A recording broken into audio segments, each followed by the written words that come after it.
خاره کنگرم اینکری و بیلنگرم مچ خاره کنگرم اینکری و بیلنگرم. دوستان عزیزم سلام، امیدوارم حالتون خوب باشه. امروز میخوایم با هم یه غذای جنوبی ماهی هشو با رشته برنج درست کنیم.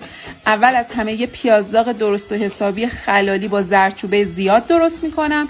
بعد یه بخشی از پیازداغامو بر میدارم، بهش پره های لیمو امانی میزنم و گشنیزمو خورد میکنم. گشنیزمم به پیازداغا اضافه میکنم، تفتش میدم و بعد از اون یکم کشمش پاک میکنم. ترکیب کشمش با این هشو فوق العاده است. حتما شنبلیله خشک رو باید به هشوتون اضافه کنید، حالا تر یا خشک. و بعدم ترکیب کشمش با این هشو بی‌نظیره.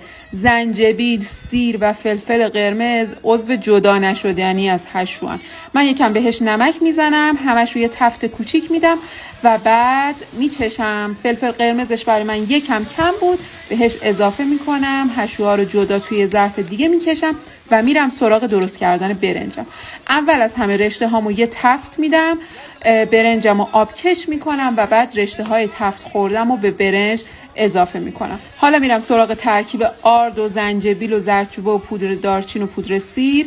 ماهیایی که شستم و نمک زدم و توی آرد میقرتونم و بعد توی روغن سرخ میکنم.